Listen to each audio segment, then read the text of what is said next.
We're going to look at the book of Ephesians today, and Ephesians is a great book.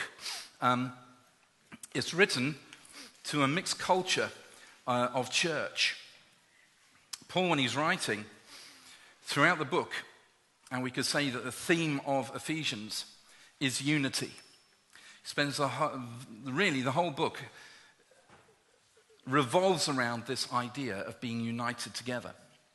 And the reason that he was writing in this way is because the church in Ephesus was made up of Jews who believed that they were superior to the Gentiles, the non-Jews. And so they would believe that they were better than them, that they were called of God, that they had the salvation history of what we would call the Old Testament displayed. They had the covenants of God and these kind of things. And so they would treat the Gentiles within the church as second place, as second-class citizens. And so the book is all about unity. And in broad strokes, we could say that Ephesians is split into two parts. Chapters 1 to 3 deal with the theology of unity through Christ. Chapters 4 through 6 deal with the practical application of unity. How do we live out unity when, if you just have a quick look around, we're all different, aren't we? None of us are the same as the people sitting next to our left or right, aren't we? Go on, have a look. You're not sure. One or two of you are looking in shock. Please don't. But that's the broad strokes of the book. Now, you may remember that on my first Sunday here, 5 Sundays ago, Tony, can you believe it's 5 Sundays ago? No, nor can I. It feels much longer, doesn't it? It's the same sort of feeling you get in the dentist chair, really, isn't it? He says it's going to be 20 minutes. You see your life passing before you. If I have any dentists here, I do love you, by the way. I don't like a drill, but I love you.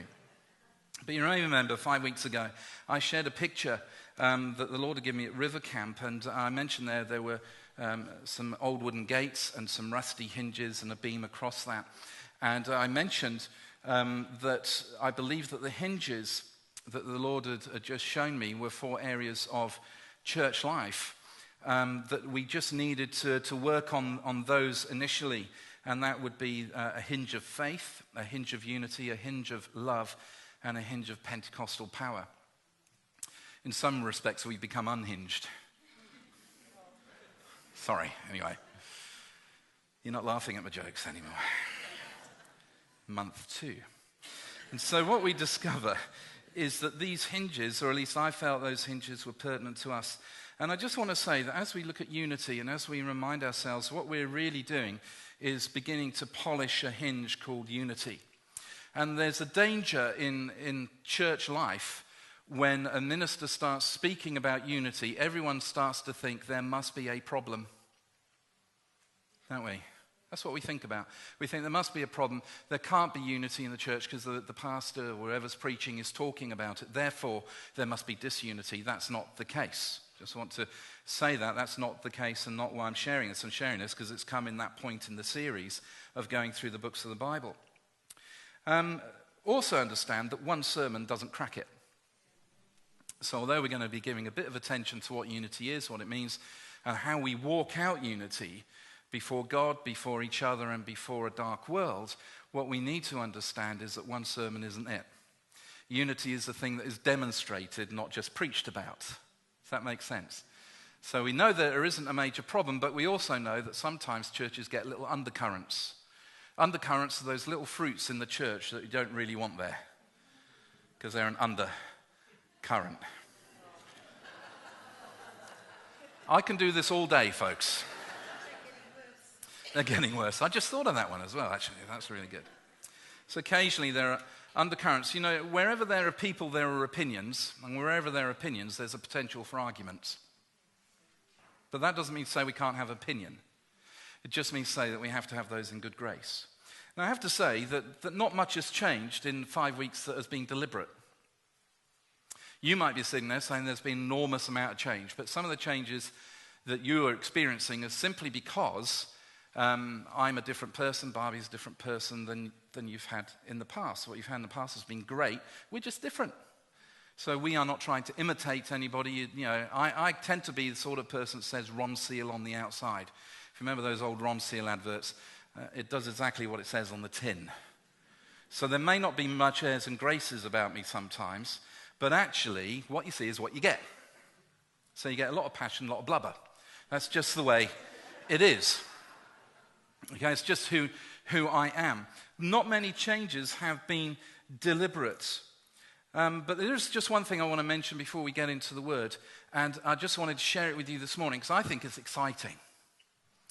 Over the last number of months, our nursery staff, Maria, has been doing a tremendous job, and alongside her, Trevor Hammond and Sunil, just helping and guiding and seeing what we could do. So I take very little credit for any of what I'm about to say to you.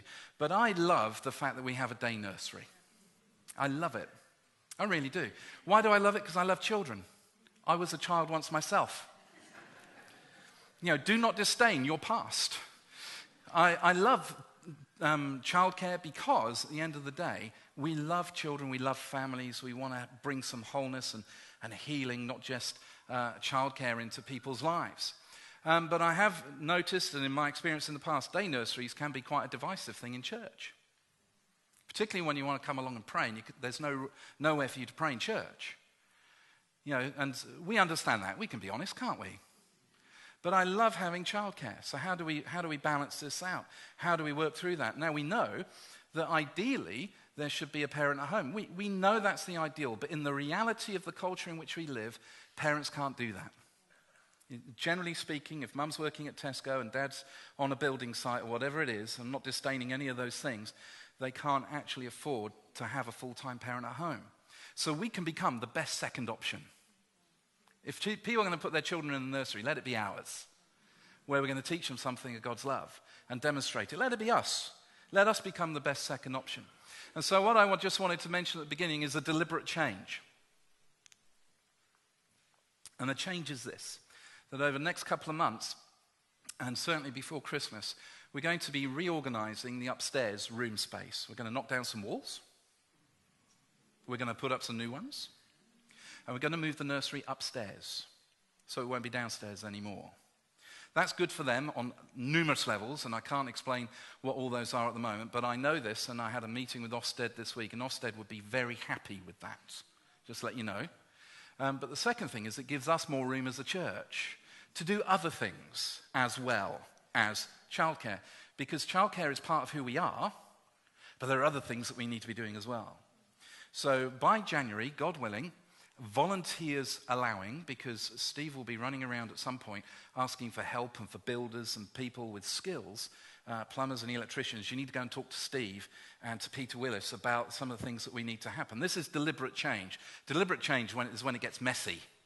All right. But what that will mean is on a Sunday we can open up the whole area over here as well to allow for all those people who are not yet saved to fill this place. Okay. That's what we want to do. Now, I have to give all credit for that kind of courage to Trevor and to Sunil and to Maria as well. Or Sunil. Sorry, I keep saying it wrong. It's like the Bill, isn't it? He's not here this morning. He's flying off to America we work. Is that all right? That's deliberate change. So if that doesn't work out, blame Barbie. So,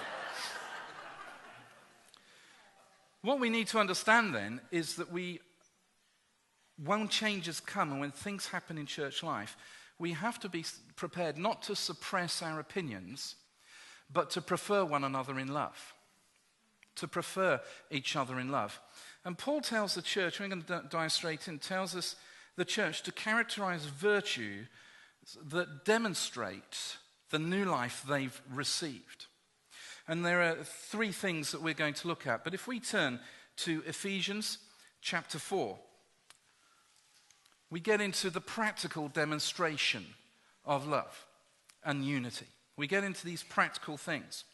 And in verses 1 to 4 of Ephesians, we might read down to verse 6 just to give it coherency, but this is what Paul writes. He's talked a lot about the theology of unity. Now he's going to talk about how that's lived out. And he says, as a prisoner for the Lord, then, I urge you to live a life worthy of the calling you have received. Be completely humble and gentle. Be patient, bearing with one another in love. Make every effort to keep the unity of the Spirit through the bond of peace.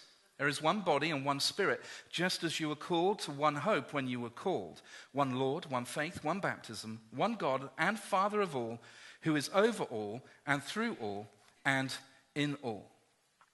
And we're going to look at these verses particularly. In verse 1 there, that little phrase, to live a life, is a translation of the Greek parapateo. Be impressed, I'm not going to say it again.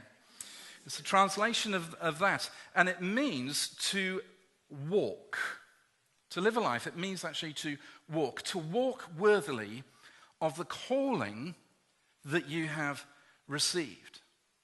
And what he says to the Ephesians, and what he's been saying to the Ephesians, I'll give you references for these if you want to look them up later, or if you're watching on DVD or listening on the interweb, or even watching it on YouTube. We would say this is what Paul has told them so far, that they're chosen children. Chapter 1, verses 4 and 5. Chapter 1 is one of those chapters where we read all about predestination and being called before we were born and so on. And a lot has been made of that, and John Calvin espoused what was called the tulip model, and then actually his followers, to just give you a quick bit of history, took that into what was called hyper-Calvinism, in as much that you never really had to preach the gospel ever again because God had predestined. But Paul was addressing this, just to let you know that I do read my Bible. Paul was addressing this to the Ephesians church because you had the Jews and the Gentiles at war with each other. And so he was saying, all of you are a chosen people, all of you are predestined, all of you have been called. We are one body. And so we understand that they have been told that as they walk out this life before each other and before God, that actually they're chosen children, whether they're Jewish or Gentile. Isn't it great to be chosen? I mean, most of us were born into family and we didn't choose our family, but some of us have been adopted and we know what it is to be chosen. I have been both. Now, interesting. Born into a family, but because my mother remarried and divorced, my stepfather chose to become a father to me. Wasn't very good at it, but he chose it anyway. Now, there is that aspect in which, therefore, I've got certificates at home. I have a birth certificate and I have an adoption certificate, which means I'm doubly loved, I think. If you were just born into a family, your mama and your papa, they loved you anyway. Against all odds in some cases. But they loved us anyway. When we're adopted, we've been chosen. Isn't that great? And you'll find in your Take 5 that Pastor Mike has prepared for us this week that the first one is on adoption and what that means. It's fantastic to be adopted into the family of God. We're all chosen. It's good news. We need to let that sink in.